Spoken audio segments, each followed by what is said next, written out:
Penguin Random House Audio presents The Crow Girl by Erik Axl, translated by Neil Smith.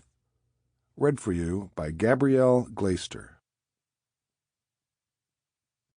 Our lives are opaque. Great our innate disappointment, which is why so many stories blossom in the forests of Scandinavia.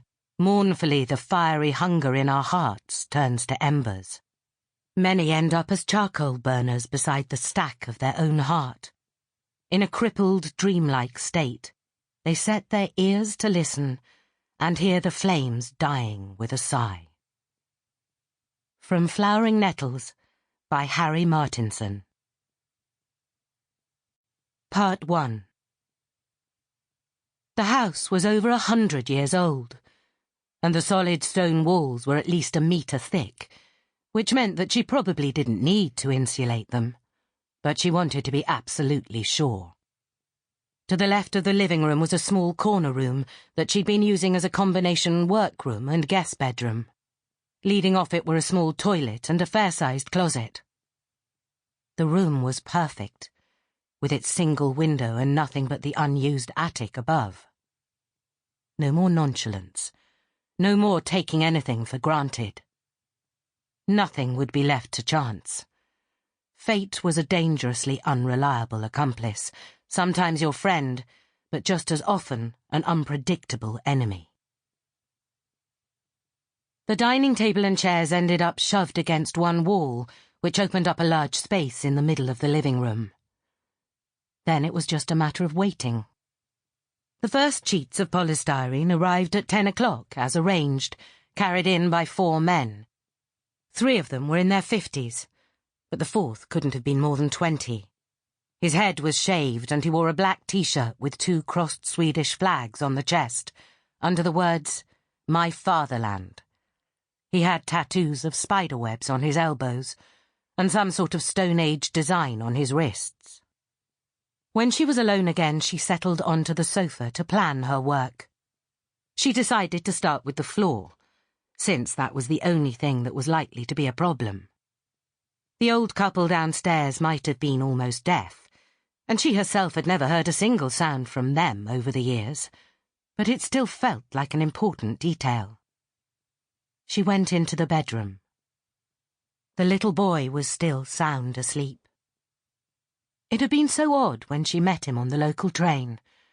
He had simply taken her hand, stood up and obediently gone with her, without her having to say a single word. She had acquired the pupil she had been seeking, the child she had never been able to have. She put her hand to his forehead. His temperature had gone down. Then she felt his pulse. Everything was as it should be. She had used the right dose of morphine. The workroom had a thick, white wall-to-wall carpet that she'd always thought ugly and unhygienic, even if it was nice to walk on. But right now it was ideal for her purpose. Using a sharp knife, she cut up the polystyrene and stuck the pieces together with a thick layer of flooring adhesive. The strong smell soon made her feel dizzy, and she had to open the window onto the street. It was triple glazed, and the outer pane had an extra layer of soundproofing. Fate as a friend. Work on the floor took all day. Every so often she would go and check on the boy. When the whole floor was done, she covered all the cracks with silver duct tape. She spent the following 3 days dealing with the walls. By Friday there was just the ceiling left, and that took a bit longer because she had to glue the polystyrene first, and then wedge the blocks up against the ceiling with planks.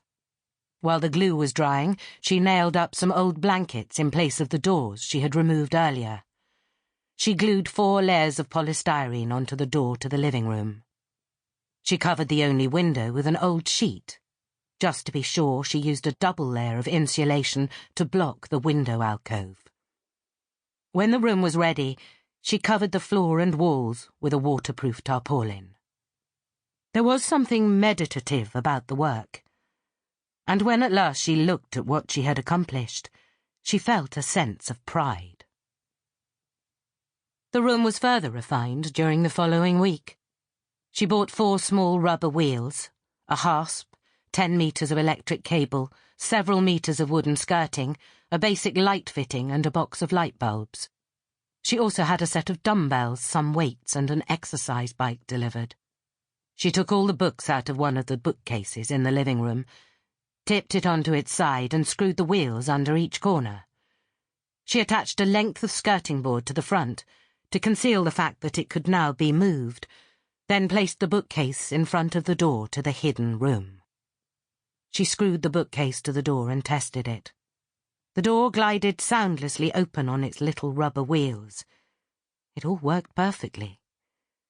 She attached the hasp and shut the door, concealing the simple locking mechanism with a carefully positioned lamp. Finally, she put all the books back and fetched a thin mattress from one of the 2 beds in the bedroom. That evening, she carried the sleeping boy into his new home. Gamla Enskede, Kihlberg House. The strangest thing about the young boy wasn't the fact that he was dead, but that he had stayed alive so long. Something had kept him alive where a normal human being would long since have given up.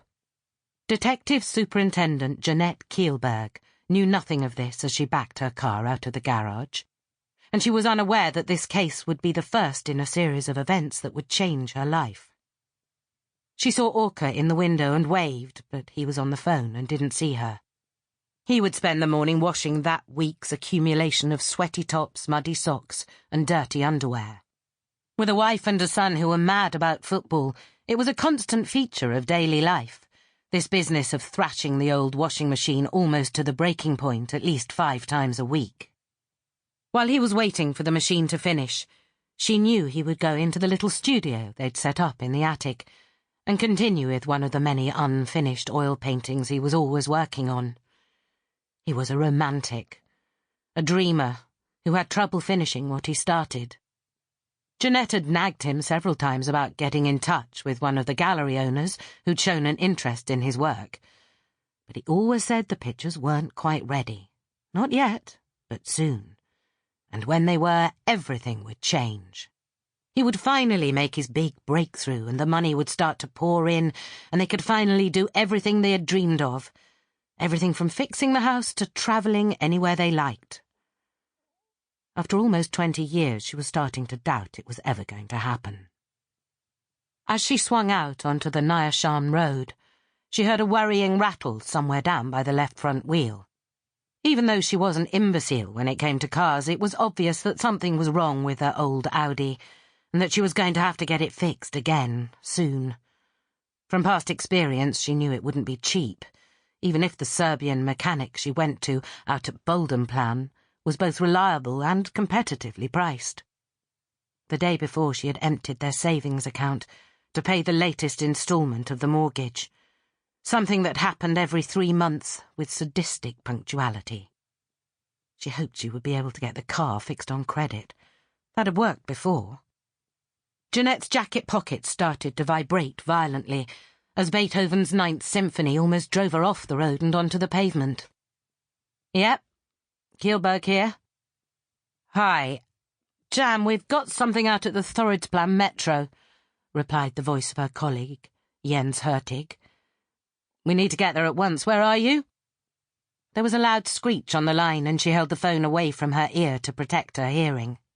She hated being called Jan and could feel herself getting annoyed. It had started off as a joke at a staff party 3 years earlier, but since then the nickname had spread through the whole of the police headquarters on Kungsholmen. "I'm in Årsta, heading onto the Essinka bypass. What's happened?"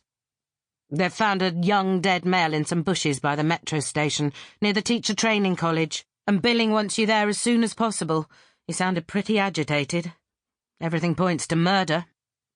Jeanette Kihlberg could hear the rattle getting worse, and wondered if she ought to pull over and call a tow truck, then get a lift into town. "If this bastard car holds together, I'll be there in 5-10 minutes. I want you there as well." The car lurched, and Jeanette pulled into the right-hand lane just in case. "Okay, I'll get going. I'll probably be there before you." A dead man's body found in some bushes, sounded to Jeanette like a fight that had got out of hand. It would probably... Sample complete. Ready to continue?